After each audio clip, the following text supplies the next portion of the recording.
Shalom, shalom, peuple de Dieu, shalom, bien-aimé. Nous sommes encore dans la joie de vous avoir encore aujourd'hui avec nous dans cette émission que nous appelons Christian Talk. Christian Talk ou les dialogues chrétiens, c'est une émission où nous nous rencontrons pour parler les choses du royaume, pour partager les choses du royaume de Dieu. Et aujourd'hui, nous avons encore la grâce d'être là. Nous sommes parmi les vivants et vous êtes parmi les vivants. Nous avons la grâce de nous rencontrer. Je sais qu'il y a une grande bénédiction pour nous aujourd'hui. L'Éternel va faire de grandes choses avec vous. Vous êtes bénis d'être là, bien-aimés, parce que ce moment va vous approcher de Dieu. Et la Bible nous dit que pour nous, nous approcher de Dieu, c'est pour notre bien. Toutes les fois que nous nous approchons de Dieu, il y a quelque chose de bien qui arrive dans notre vie. Et nous savons, nous sommes confiants qu'il y a quelque chose qui va arriver dans votre vie seulement parce que vous êtes participants de cette émission qui vous approche de Dieu et vous approcher de Dieu vous procurera toujours le bien. Bien-aimés dans le Seigneur, nous allons commencer cette émission et vous savez tout ce que nous faisons pour commencer l'émission. Nous aurons besoin de votre commentaire pour que vous puissiez répondre aux questions ou poser les questions s'il y en a. Mais aussi, nous avons besoin que vous puissiez partager l'émission avec les autres pour les inviter à participer avec nous dans les émissions prochaines ou encore pour le bénir, pour partager cette grande bénédiction avec eux. C'est très capital, c'est très important. Vous pouvez sauver une vie tout simplement en partageant cette émission. Mais alors, vous savez qu'avant de commencer nos émissions, nous voulons toujours prier. Nous voulons toujours appeler Dieu parce que nous ne pouvons rien faire sans lui et nous sommes confiants. Ce n'est pas parce que la Bible le dit, mais parce que nous-mêmes nous sommes convaincus que sans Dieu, nous ne pouvons rien. C'est comme ça que nous allons d'abord prier et après nous allons recevoir l'homme de Dieu, celui qui est prévu pour nous aujourd'hui afin qu'il partage avec nous ce que l'Éternel aura mis dans son cœur. Bien-aimés, nous allons prier. Je vous invite à prier avec moi avant que nous puissions commencer cette émission. Seigneur, nous te disons merci parce que ta grâce nous réunit encore aujourd'hui. Merci de nous donner d'être devant de toi. Merci Seigneur d'être là avec nous. Et nous croyons que tu vas conduire cette émission, tu vas conduire nos langues, tu vas conduire ce moment. Notre intelligence sera contrôlée par toi, notre corps, notre âme et notre esprit, afin que nous puissions, Seigneur, parvenir à la soumission totale de ta volonté. Nous avons besoin de toi au milieu de cette émission. Commence avec nous, Père, chemine avec nous et jusqu'à la fin, nous voulons vivre ta gloire. Que ce moment soit un moment de bénédiction. Utilise cette émission pour changer la vie de quelqu'un, pour transformer la vie de quelqu'un et pour amener, Seigneur, un nouveau souffle dans la vie de quelqu'un. Nous avons besoin de toi, Père. Donne-nous la facilité de compréhension, mais donne aussi à ton serviteur la facilité de transmission, afin que tous, animés par un seul esprit, que nous puissions parvenir à la connaissance de ta volonté. Nous te bénissons, Père, au nom de Jésus. Amen. Amen, bien-aimés. Merci d'être là. Merci d'être présent. Nous allons commencer cette émission et nous allons recevoir l'homme de Dieu. Vous savez, nous allons recevoir l'homme de Dieu juste après cette petite pause.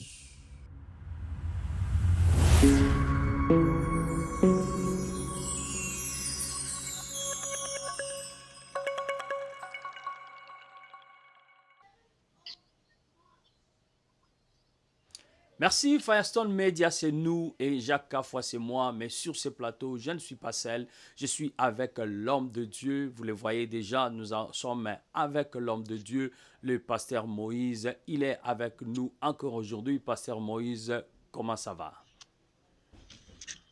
Et ça va très bien. Dieu fait grâce. Nous bénissons le Seigneur pour sa grâce malgré un moment où nous ne sommes pas vraiment vus, mais nous sommes vivants. Et nous savons que Dieu, c'est lui qui nous fait vivre jusqu'à maintenant. Merci, c'est un sujet de remerciement envers Dieu. Nous sommes contents de vous voir. Et en vous voyant seulement, la manière dont vous êtes, ça nous dit que Canada, ça va, tout va bien. Parce que ça se voit déjà sur votre visage. Bon, comme je l'ai dit, par la grâce de Dieu, ça va. Vous savez, la vie des enfants de Dieu ne dépend pas vraiment du système dans ce monde.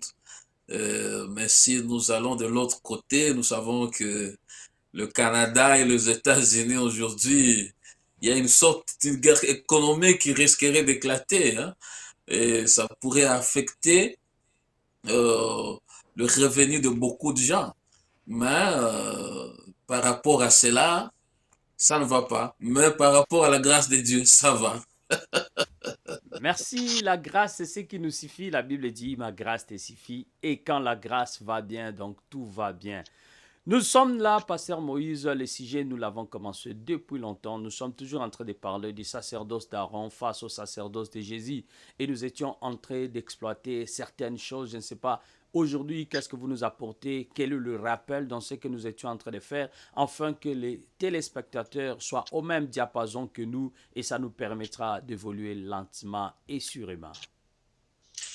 Oui, nous avions, n'est-ce pas, commencé notre enseignement sur le sacerdoce d'Aaron face au sacerdoce de Jésus.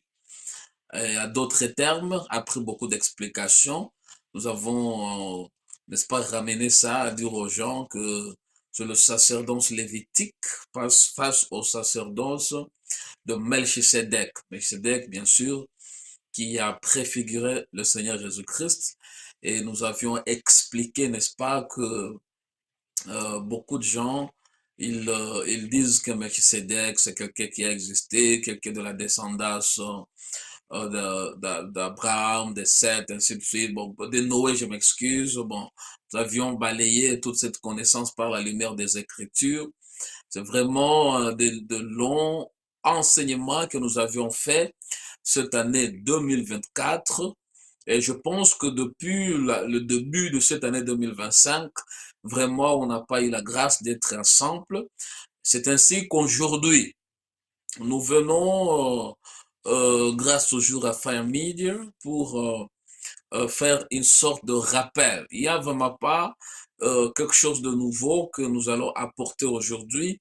Et je voudrais juste seulement venir rappeler les gens et tout ce que nous avions appris, quand bien même ça sera difficile, et leur dire que nous recommençons ce même programme pour parler du sacerdoce, disons, sacerdoce lévitique face au sacerdoce de Jésus.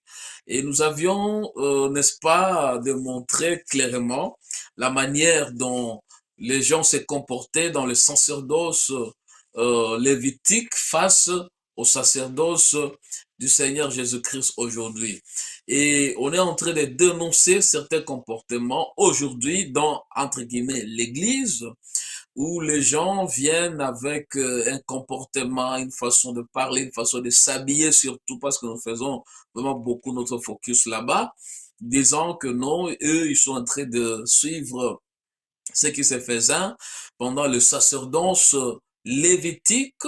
Et c'est ainsi que nous voulions montrer vraiment ce qui s'est passé dans le sacerdoce lévitique par rapport aux habits, qu'est-ce que Moïse avait fait, qu'est-ce que Dieu avait dit à Moïse par rapport aux habits, parce que tout avait commencé avec Moïse, lui qui avait eu le modèle de Dieu, et Dieu lui a montré, et nous avions plus focalisé en Exode chapitre 28, disons, oui, chapitre 28, et c'est là que Dieu avait commencé en fait, il avait donné de l'ordre, n'est-ce pas, à son serviteur Moïse pour confectionner les habits euh, pour Aaron et ses fils.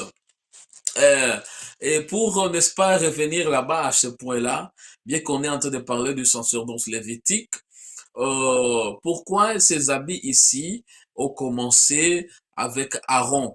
C'est parce que quand Dieu était en train de nombrer le peuple de Dieu, bien sûr, il cherchait la tribu de Lévi pendant qu'il sortait de l'Égypte.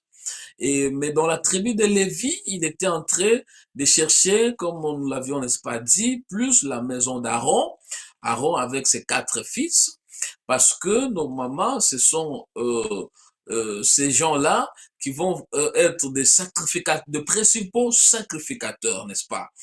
Et plus tard, par la grâce de Dieu, nous allons montrer pourquoi Aaron et ses 4 fils, qui sont au nombre de 5, je peux un peu n'est-ce pas, un peu brosser là succinctement, que ça nous amènerait même aujourd'hui dans la nouvelle alliance au ministère, aux 5 ministères, parce que ce sont les ministères de la parole qui sont comme l'antitype du précipient sacrificateur. Ça viendra plus tard.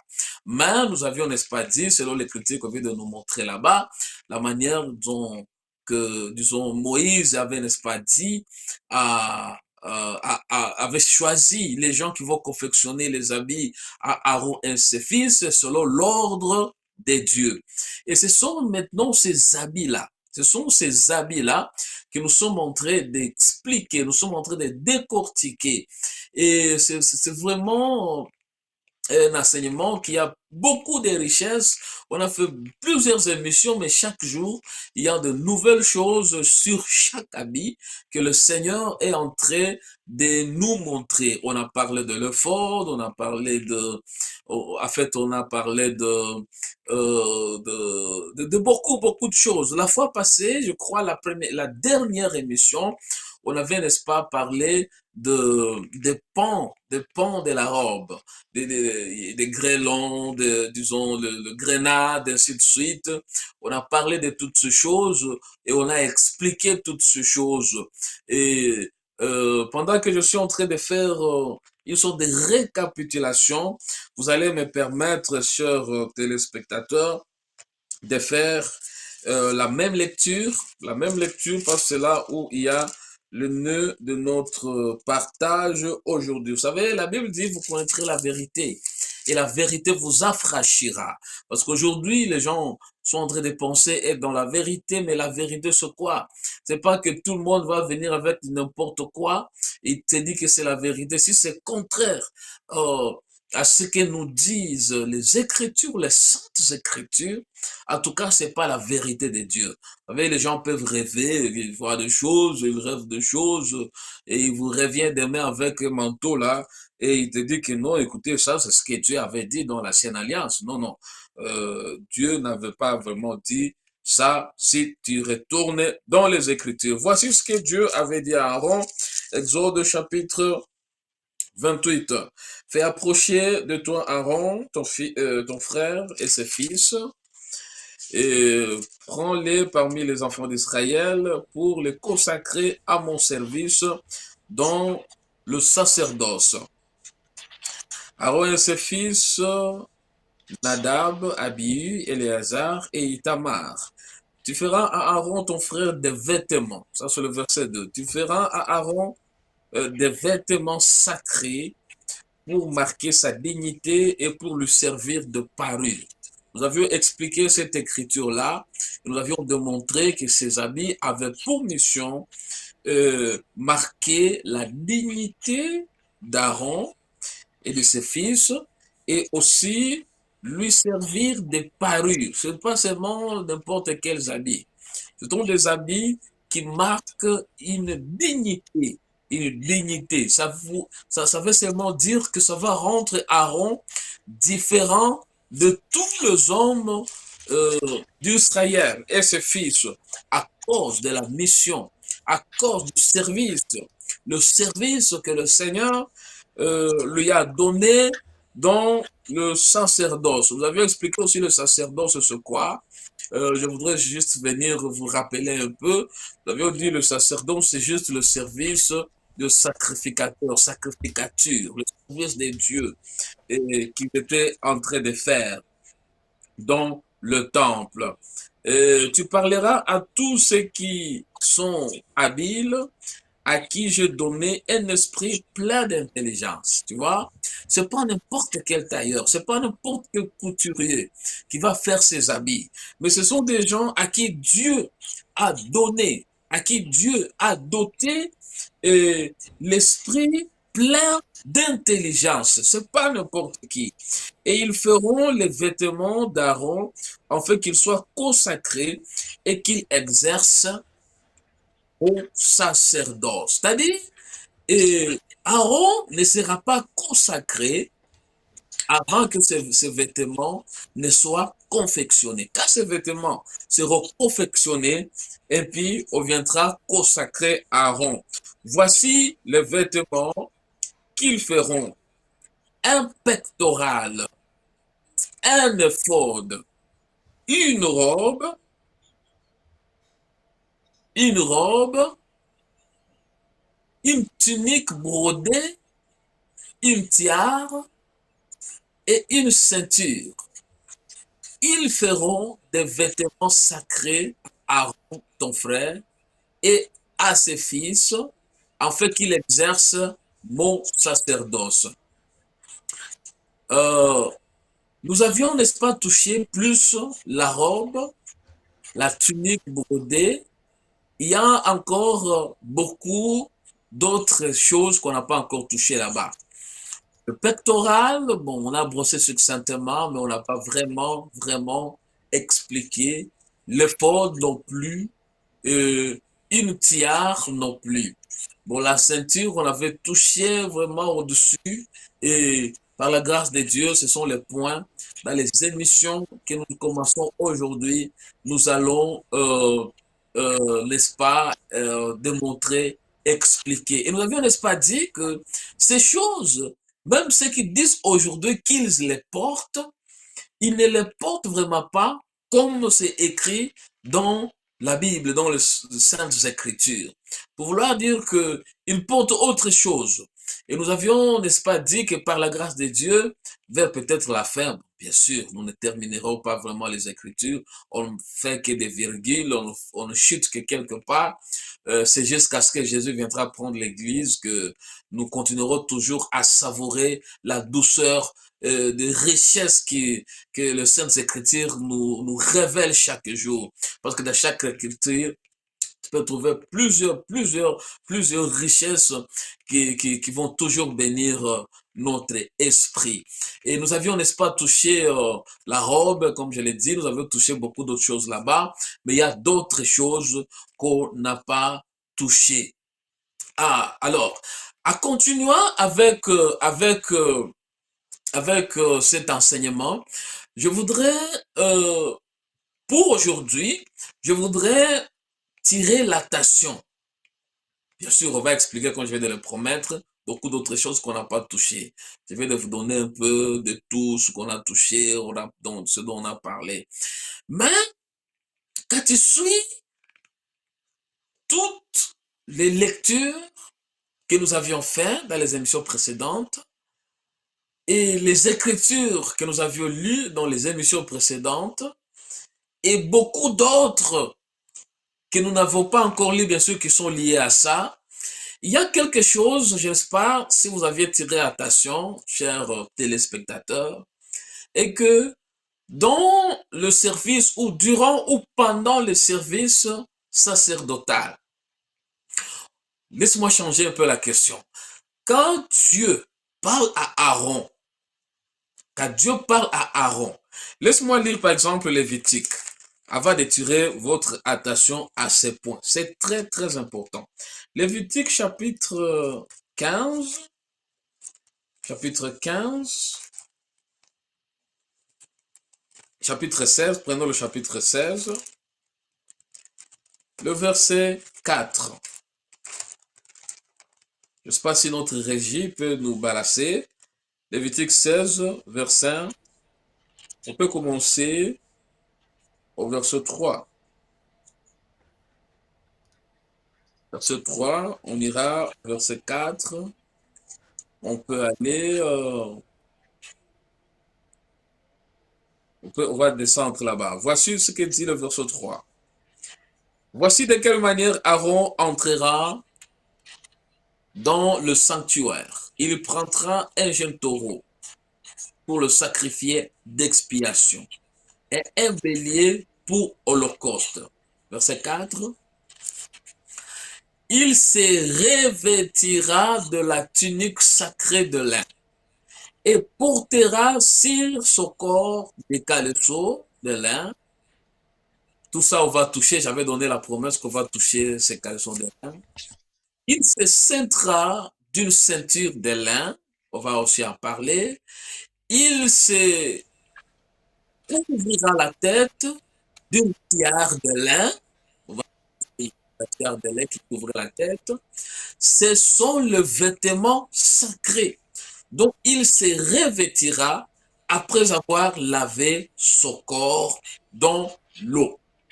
On peut même s'arrêter là, parce que ce qui suit, ok. Ce qui suit, c'est juste des choses qu'il va recevoir quand il va entrer. Pourquoi tu donnes cette écriture? Il y a beaucoup, beaucoup d'autres écritures de ce sens-là. Quand l'homme de Dieu, quand le sacrificateur se prépare pour entrer dans le sacerdoce, dans le lieu très saint surtout, parce que l'objectif de ces habits, c'est pour qu'il se présente dans le lieu très saint, où il y avait la présence de Dieu. Comme rappel, le temple avait 3 parties. On a donné plusieurs écritures, beaucoup d'hommes de Dieu, d'enfants de Dieu le savent. Le parvis, le lieu saint, le lieu très saint. On a expliqué comment se comportait chaque lieu et comment était éclairé chaque lieu. Et dans le lieu très saint, qui n'était pas éclairé ni par le chandelier, ni par la lumière naturelle, il y avait une autre lumière dont on ne pouvait pas expliquer la source. Beaucoup de gens ne touchent pas cela. Et c'était la lumière de Dieu. C'était la présence de Dieu qui éclairait le lieu très saint. Parce qu'il y avait vraiment un rideau sombre qui ne pouvait pas faire traverser la lumière du lieu saint vers le lieu très saint. Et cet éclair, cette lumière-là, c'était la lumière de Dieu lui-même. C'est-à-dire, dans la présence de Dieu, c'est comme ça que l'homme de Dieu devait se présenter. Avec un pectoral, ainsi de suite, on a parlé de cela. Maintenant, dans tous ces habits, je voudrais tirer l'attention des lecteurs de la Bible, des hommes de Dieu, bien que beaucoup d'hommes de Dieu et enfants de Dieu ne touchent pas cela. Pourquoi Dieu ne parle pas de la manière dont le sacrificateur va se chausser? Pourquoi Dieu ne parle pas de la manière dont le sacrificateur va chausser ses souliers? À d'autres termes, parce que c'est un français compliqué. Va porter les souliers quoi, pour être beaucoup plus simple. Quelle sorte de souliers il va porter? Est-ce qu'il va même en porter? Pourquoi Dieu reste silencieux? Il ne donne pas à Moïse le modèle. Est-ce que ça veut dire que les gens ne couvraient pas leurs pieds? Loin de là, ils couvraient leurs pieds. Ils avaient une sorte de manière de couvrir leurs pieds. On peut prendre l'exemple. Il y a beaucoup d'exemples dans la Bible. Quand on parle des pieds déchaussés, par exemple, dans l'histoire de Boaz. Quand Boaz avait racheté Ruth et que celui qui avait le droit de rachat sur Ruth et n'avait pas accepté de racheter Ruth. Et si tu ne veux pas racheter quelqu'un, ça c'est une autre histoire, c'est une parenthèse, il fallait te déchausser devant les gens. Et on pouvait t'appeler l'homme aux pieds déchaussés. Donc c'était un homme aux pieds déchaussés. Dans ce contexte-là de Ruth, c'était une honte quand tu te déchausses, c'est-à-dire tu donnes ton droit de rachat à quelqu'un d'autre. Tu es déchaussé. Tu es un homme déchaussé.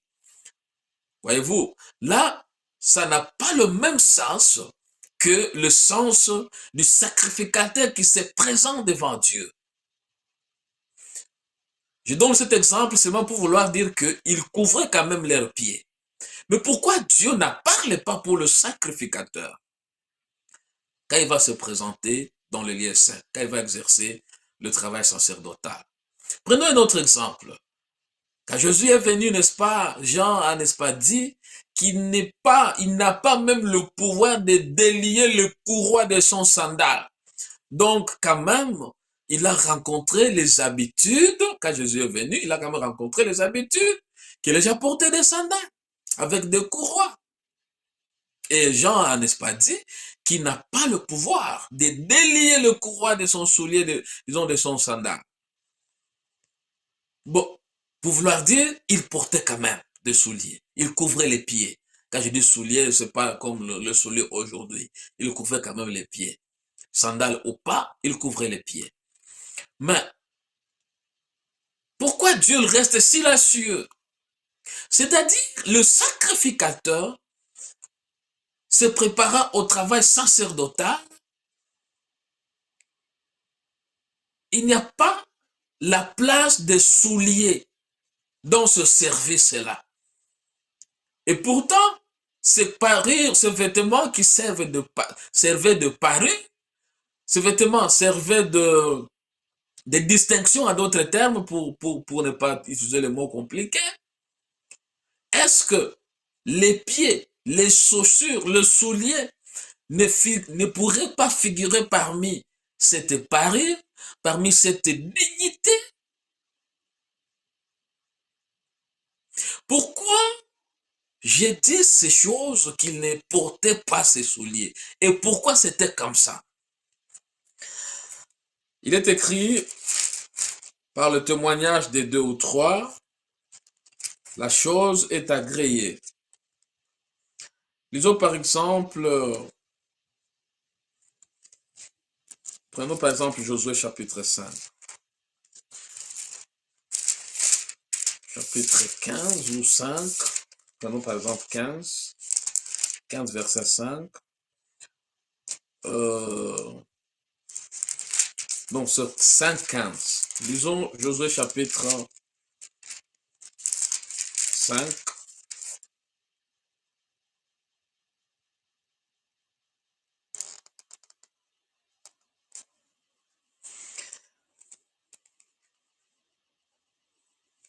Et puis, nous allons prendre aussi Exode. Je cherche au moins 2 témoignages. Exode chapitre 3. On peut commencer avec Exode.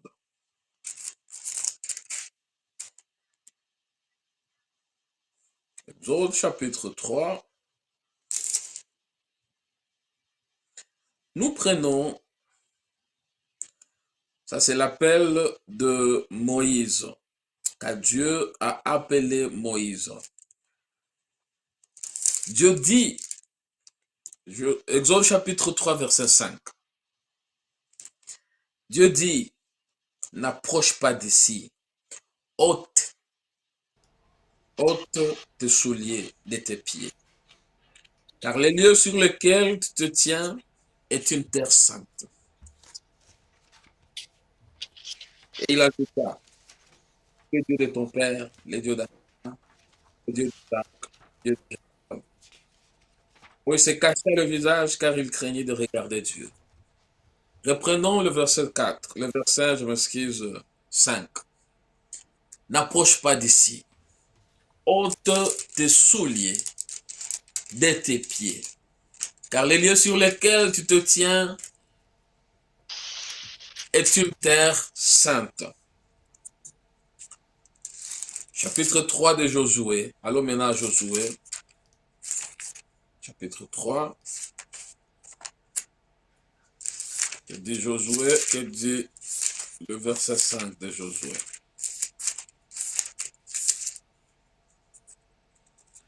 Je choisis ces 2 écritures parce que ce sont vraiment les plus éloquents. Il y en a beaucoup d'autres. Par les témoignages des 2 ou 3, la chose est établie. Josué dit au peuple, sanctifiez-vous, car demain l'Éternel fera approcher. Est-ce qu'on peut commencer au verset 4, s'il vous plaît? Au verset, oui, on peut commencer au-dessus.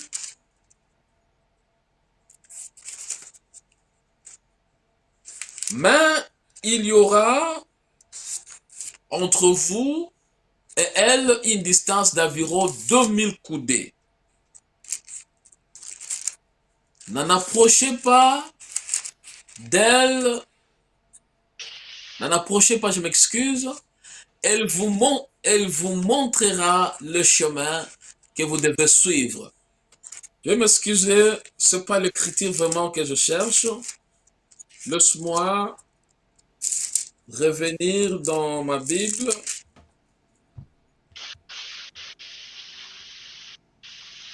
Josué chapitre 5 verset 15. Josué chapitre 5 verset 15. c'est pas 3, c'est 5. Josué chapitre 5. Voilà, c'est là exactement. Et le chef de l'armée de l'Éternel dit à Josué, voilà, c'est là, ôte tes souliers de tes pieds, car les lieux sur lesquels tu te tiens est saint. Et Josué fit ainsi. La première personne à avoir reçu cet ordre, c'est Moïse. Et la raison que Dieu a donnée, l'écriture là peut rester là-bas, docteur, la raison que Dieu a donnée, c'est que les lieux sur lesquels Moïse est debout est saint.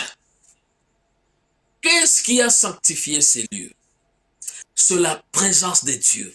À d'autres termes, tout endroit où il y a la présence de Dieu, cet endroit, c'est un endroit saint. Et dans cet endroit, on ne porte pas des chaussures. Là, je ne parle pas des kimbanguistes qui ôtent les souliers. Je ne parle pas de l'islam des musulmans qui ôtent les souliers. Nous allons comprendre. Deuxièmement, dans cette écriture aussi, la raison que cet ange donne à Josué. Ici, Josué reçoit la visitation d'un ange et il voulait savoir s'il est de leur côté, il n'est pas de leur côté, je ne vais pas entrer dans les détails.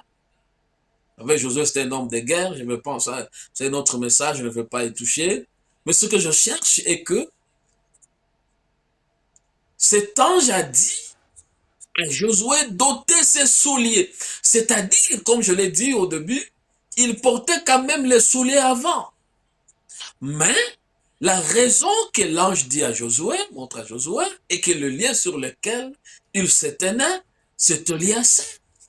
C'est un lien comme d'autres, mais la présence de Dieu. Vous savez, dans l'écriture, quand on parle de l'ange de l'éternel, c'est souvent Dieu lui-même qui se présente sous forme d'un ange. Et tout cela, c'est par rapport à une mission. C'est pas que les anges, en fait, quand l'ange de l'éternel visitait tout le monde, il lui demandait d'ôter les souliers. Non, c'était par rapport à la mission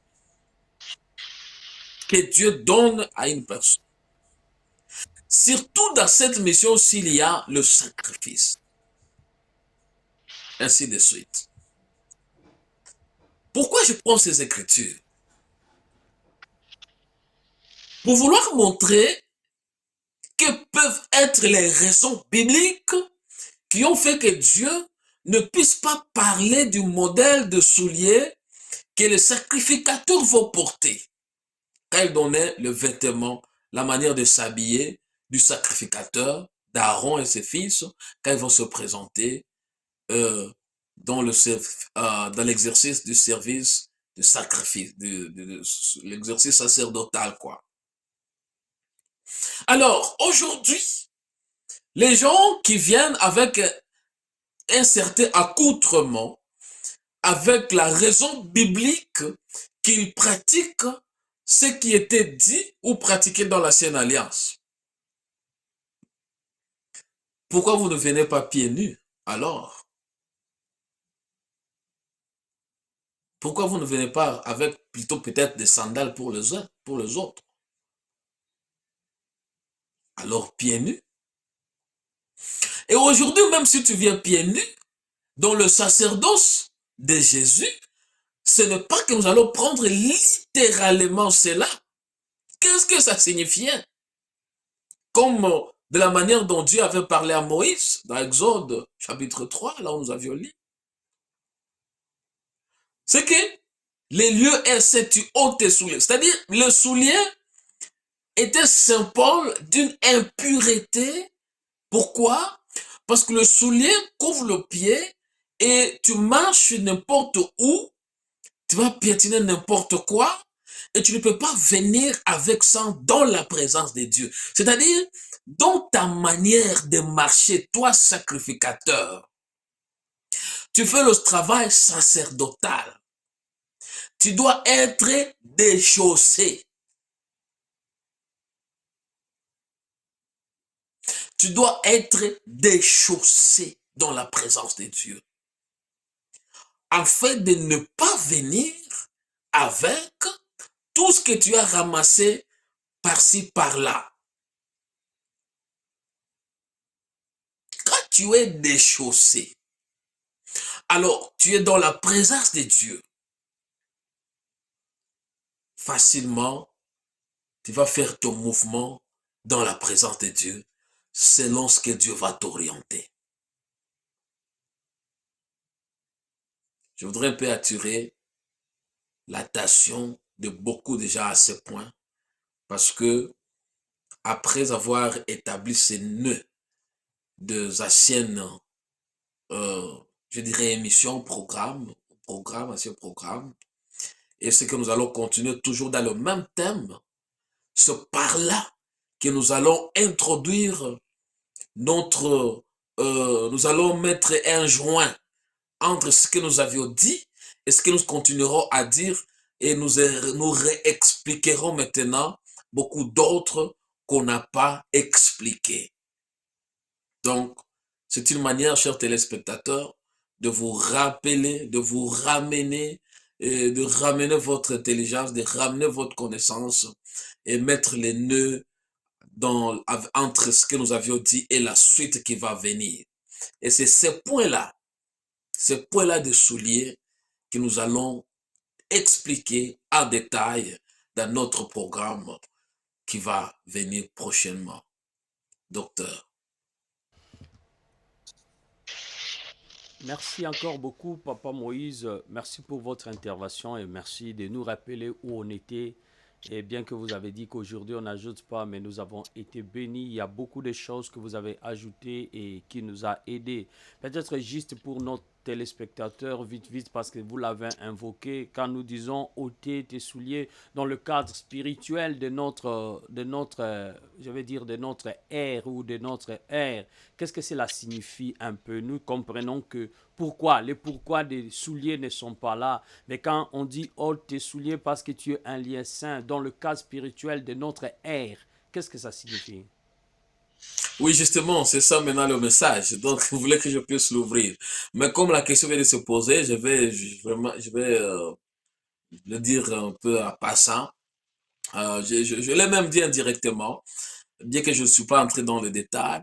Quand le Seigneur nous demande d'ôter nos souliers, c'est, comme je l'ai dit, les souliers, c'est un élément qui couvre ton pied quand tu marches, et tu piétines n'importe quoi, le saleté, n'importe quoi. C'est que tu ne peux pas venir dans la présence de Dieu pour recevoir une mission avec, tu peux pas être dans la présence de Dieu avec le saleté, avec ce que nous appelons notre manière de marcher qui n'est pas digne de l'appel, à d'autres termes. Je peux le fermer comme ça. Donc, notre manière de marcher qui n'est pas digne de l'appel. Et cela va nous amener à la repentance. Donc, quand tu ôtes tes souliers, c'est une manière de te repentir de ta manière de marcher. Donc, tu te repens de ta manière de marcher. Là, tu ôtes le soulier. Merci, je pense que c'est un appel pour tous les sacrificateurs de la nouvelle alliance et je parle de tous les royaumes des sacrificateurs. Ce n'est pas seulement ceux qui exercent le ministère, mais tous les royaumes des sacrificateurs pour savoir qu'à ces moments, nous devons ôter les souliers afin d'exercer notre service sacerdotal. Nous sommes appelés à la repentance, ça doit être la vie de chaque jour pour exercer les services sacerdotaux. Je ne sais pas, Pasteur Moïse, votre appel, parce que nous sommes presque arrivés à la fin de cette émission, quel est votre appel particulièrement aujourd'hui au royaume des sacrificateurs qui est en train de nous suivre à ce moment? Je voudrais appeler tout enfant de Dieu, appelé par Dieu, vous allez permettre que cet appel, que ce message de chute puisse être un peu long. Nous sommes un royaume de sacrificateurs. Et tout le monde est dans ce royaume si tu as cru à Jésus. Premièrement, comment tu as reçu ton appel? Il y a 3 sortes d'appels. Il y a l'appel au salut. Il y a l'appel à l'exercice ministériel. Il y a l'appel au premier niveau, pour être très simple, deuxième niveau et au troisième niveau. Je ne vais pas aller dans les détails. Et ce premier appel que tu as reçu, l'appel au salut, c'est l'appel du sang. Oh, nous savons que le sacrificateur, lui, ne travaillait qu'avec le sang. Avant, c'était le sang de l'animal. Même entrer dans la présence de Dieu, c'était avec le sang. Il ne pouvait pas piétiner quelque part sans y mettre le sang. Parce que s'il piétine quelque part sans y mettre le sang, il va mourir. L'esprit, les esprits en général, ils sont apaisés par le sang. C'est pourquoi Jésus est venu comme étant lui-même sacrificateur et lui-même sacrifice. Il est venu avec son propre sacrifice, le sacrifice de lui-même. C'est pourquoi Jean l'avait introduit comme l'agneau qui ôte les péchés du monde. Comment? Après avoir été égorgé à la croix, le sang a coulé. C'est là que tu as reçu ton appel. Et nous sommes dans le royaume des sacrificateurs par rapport au salut. Tu es aussi sacrificateur. Bien-aimé, comme sacrificateur, tu ne dois pas marcher n'importe comment. Tu dois avoir une vie qui est différente de la vie de tout le monde parce que tu es un homme sacrifié. Ta vie ne t'appartient pas à toi-même. Si tu n'as pas encore reçu cet appel, tu n'es pas dans le royaume des sacrificateurs. Aujourd'hui peut être toujours. Tu peux répéter cette prière après moi. C'est par la foi. Tu mets ta main droite sur ta poitrine. Tu dis, Seigneur Jésus, aujourd'hui, je voudrais être aussi membre du royaume des sacrificateurs. Pardonne mes péchés. Sanctifie-moi. Je renonce au diable. Je renonce au mal. Je renonce au péché. Viens demeurer dans mon cœur. Donne-moi une nouvelle vie. Écris mon nom dans les livres de vie. Efface mon nom dans le livre de la mort. Je suis sauvé. Si tu as fait cette prière, tu peux chercher un homme de Dieu dans une église à côté de toi. Deuxième appel. Tu es déjà sauvé. Tu as crié à Jésus. Tu as accepté Jésus comme Seigneur et Sauveur.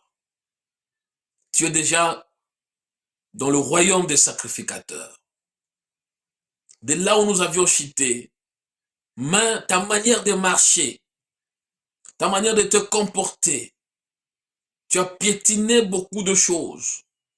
Et tu veux entrer avec ces choses dans le lieu très saint. Ôte ces souliers dans cette émission, dans ce programme. À d'autres termes, répands-toi. Répands-toi. Bien-aimés, répandez-vous. On ne peut pas venir dans la présence de Dieu de la manière dont on marche dehors dans le désordre. Tu vas mourir. Tu vas perdre ta vie. On ne marche pas dans les lieux très saints avec ses souliers. Ici, c'est différent du soulier du salut. Je disais que je vais expliquer. Mais ici, je parle de la repentance dans les lieux saints. Repends-toi ce soir. Repends-toi ce matin. Ça dépend de l'heure. Là où tu es, l'heure que tu es en train de me suivre. Le Seigneur est à la porte. Bien-aimés, repentez-vous. Repentez-vous. Tu es pasteur. Tu es docteur. Tu es évangéliste, prophète, apôtre. Ou tu ne portes pas un de ces noms. Tu es chantre. Ou tu es seulement un enfant de Dieu. Tu te dis, je suis seulement un enfant de Dieu. Je vais prier, je rentre à la maison. Toutes ces choses ne me concernent pas. Bien-aimé, tu es du royaume des sacrificateurs. Le rideau était déchiré quand Jésus était mort sur la croix. Et tout le monde a eu accès à ces lieux très saints, où on ne peut pas entrer n'importe comment. Répands-toi, répands-toi, répands-toi. Si tu penses que je parle à ton cœur, tu peux prier avec moi. Seigneur, je suis devant toi. Je viens ôter mes souliers qui m'ont amené dans le mal, qui m'ont amené vers la débauche, qui m'ont amené vers les femmes libres, qui m'ont amené vers le mari d'autrui, qui m'ont amené dans le péché, dans le mal, qui m'ont amené dans la désobéissance. Je viens les ôter dans ta présence, dans le lieu très saint. J'aimerais demeurer dans le lieu très saint. Seigneur, pardonne-moi. Pardonne-moi. Sanctifie-moi. J'aimerais être du nombre de ces personnes qui sont agréées devant toi dans ce royaume des sacrificateurs. Je veux laver ma robe, Seigneur, avec le sang de Jésus. Sanctifie-moi. Au nom de Jésus. Amen. Que le Seigneur vous bénisse. Si tu as fait cette prière, continue maintenant à marcher digne d'un enfant de Dieu, d'un serviteur de Dieu, d'un appelé de Dieu. Que le Seigneur vous bénisse. Merci encore, merci beaucoup, pasteur. Merci, nous sommes dans la joie. Merci pour cet appel. Je crois que tout celui qui nous a reçus, tout celui qui a reçu cet appel et qui a mis en pratique les choses dont l'homme de Dieu vient de parler, il aura toujours la récompense de ceux qui sont justes et saints et ceux qui sont appelés pour le royaume. Parce que l'Éternel, notre Dieu, il a toujours de bonnes choses pour ceux-là qui se donnent à lui, pour ceux-là qui ont confiance en lui et pour ceux-là qui ont mis le cœur en lui.